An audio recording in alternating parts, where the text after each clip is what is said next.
welcome to my channel, Uniquely Jasmine. And I know it's been a while since I last posted. I think my last post was in November, but I am here to give you some updates on why I haven't posted in a while. So basically, after I did that video, my plan was to start posting again, but I had some things that were happening that took away my focus from actually doing the post. So I was feeling better. I was taking the Grampies and it was giving the results that it was supposed to give. But the fibroid was really big. It was really big. So it was going to take a lot longer for it to actually shrink. So I had stopped taking it for the Grampies for a while. And I was still having good results from it. I wasn't having so much pain. I was able to do a lot more things, but I was still kind of at the point where I was tired of dealing with it. I was tired of it being there. I was tired of people looking like, and people were still commenting and asking me if I was pregnant or how far along was I. And it just started to get to the point where I was just frustrated with it. So, but I kept talking to myself, kept motivating myself, kept praying about it. And 2021, I was really like, God, I'm ready to get rid of this thing. I'm ready for it to be gone. I'm ready to move on with my life and not be focused on this one thing. So I prayed about it. I fasted, and because I wanted the answer. I wanted God to give me an answer. And I didn't really get an answer at that time, but I decided to go to the doctor and see about it, because after I got COVID, I started to have different symptoms. I started to have more pain, like a few times. It was a couple of times where luckily I wasn't home by myself. My sister was home with me. A couple of times I was in so much pain that I would start to vomit. This happened a couple of times, to the point where she was ready to call the paramedics to come to the house and get me. But I was like, no, it'll subside. I'll be okay. I took some Tylenol. The Tylenol didn't really help as much as I felt like it should have, but it was enough to where I was, feeling a little better. But I was like, Lord, I need to do something about this. So after COVID was over, I prayed and I fasted. I actually fasted with my family about it, hoping to get an answer from God. And so after I fasted and I prayed about it, I went to the doctor. I went to see an OBGYN, and she ordered a CT scan and an ultrasound. So I got both of those. And in the ultrasound and the CT scan, it showed that I had 7 fibroids. So I'm like, I had one big one and it jumped to 7. So I'm like, okay, oh my goodness, I have 7 to deal with. And not only did I have 7, they also saw that on the right side is the side that was bigger. And even when you would see my stomach, when I would wear a shirt, you would see that side was sticking out more than the left side.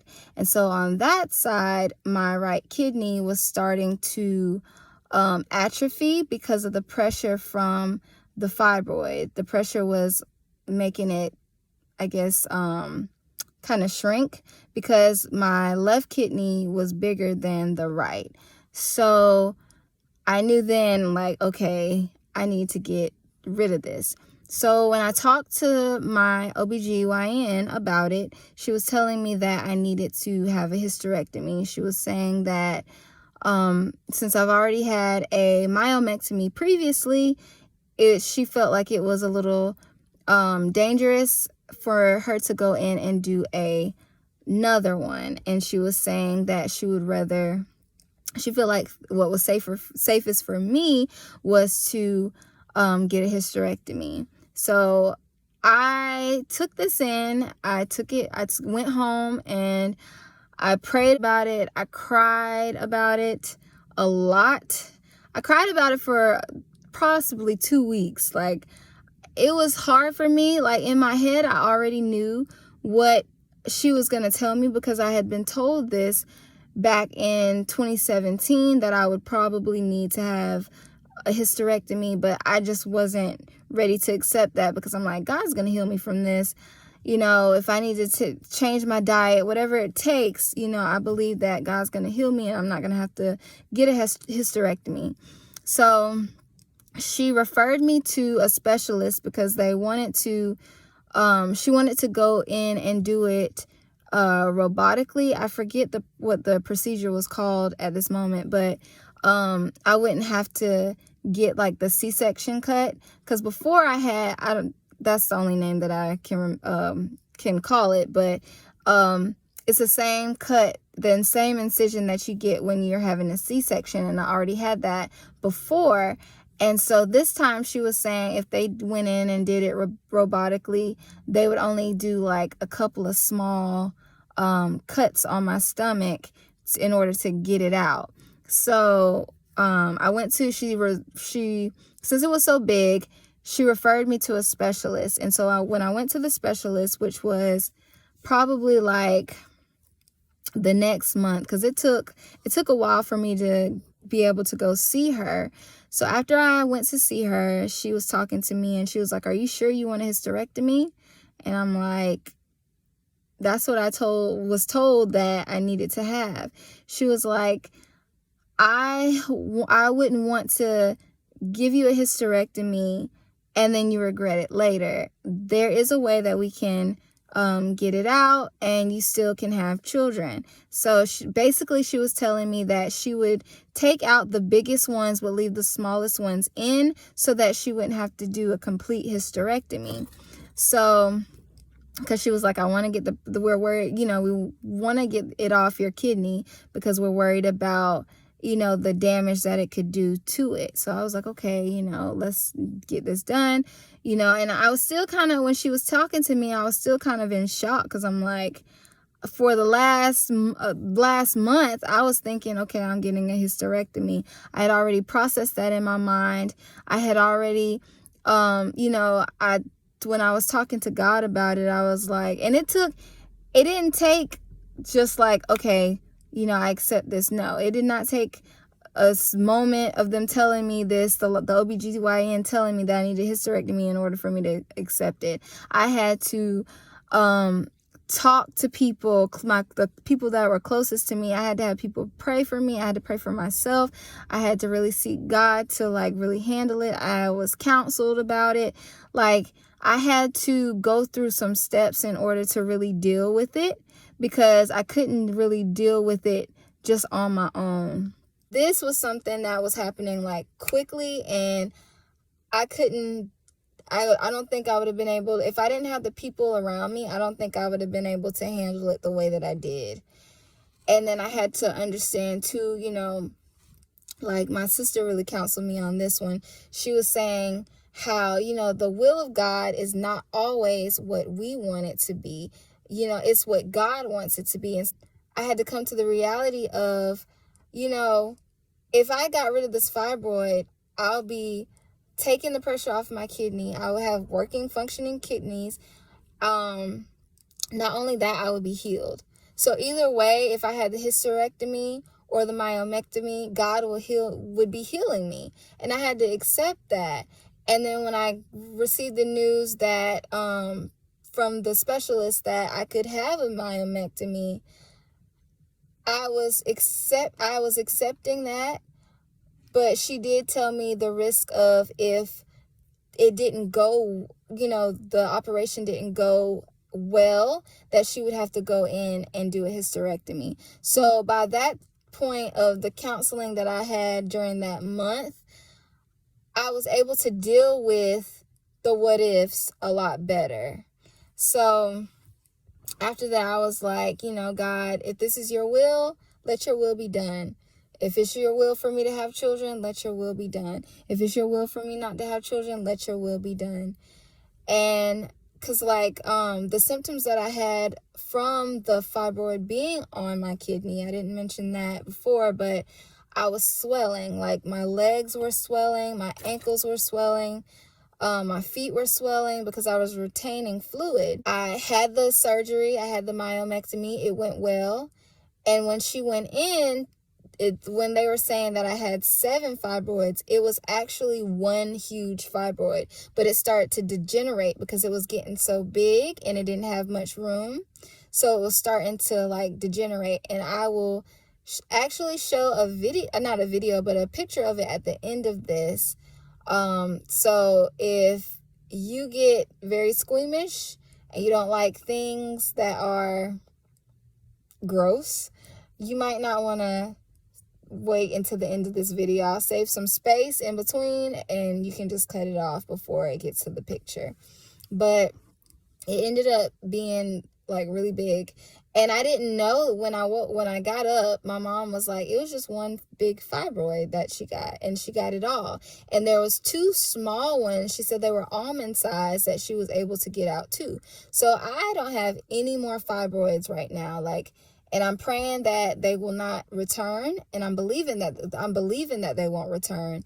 But yeah, I don't have any more fibroids, and I can only thank God for the process that I've been through, because I needed to go through that process. I needed to go through that process because I learned to completely rely on Him, and my faith grew a lot, and my understanding of God's will changed, because we have to understand not everything is going to go our way.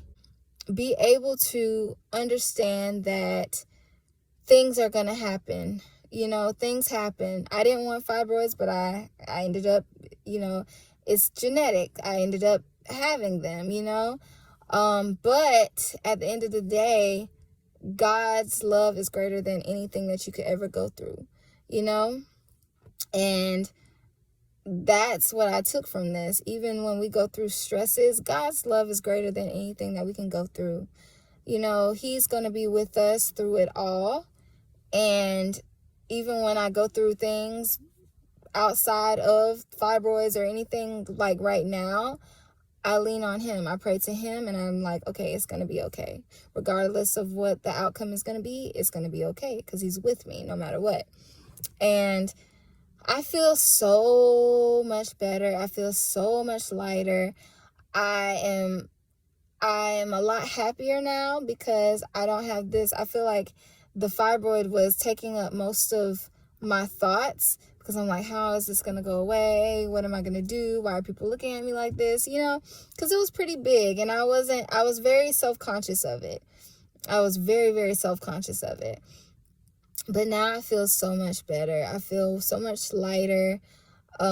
Work is a lot easier going up and down the steps, because I was having so much trouble like walking up and down the steps because I would be in pain, but I was still working. I was still doing my job. I was still trying to do the things that I needed to do. Even teaching the kids, sometimes I would have a stool. I would stand up for a little while. I would sit down. I would accommodate the situation with like being able to sit down, and being at the job that I do, I'm able to sit down a lot more. So, but now I don't have to sit down all the time. I sit down when my legs get tired. But other than that, I feel really good. I'm very happy. I've been back to work for 2 weeks now. So this is my 2nd week that I've completed. And I'm just excited for the future. I'm excited that now I will be able to have children that didn't get taken away from me. And I thank God for that. If it would have been a different situation, I think I'll still be happy because I'm healthy. I'm not in pain. I am, the swelling is gone. I don't go to the bathroom like over and over and over and over and over again. So, yeah, I feel really good. And I just want to say that if you're still going through the same thing, I would still say try Grampy's, because it was very helpful for me. But because mine was so big, it was just taking a lot longer to get rid of. And I needed to do something about it because it was causing more issues. So I hope this video is helpful to you to just keep the faith and know that God is with you no matter what. And just to continue holding on to your faith, because God is everything that we need.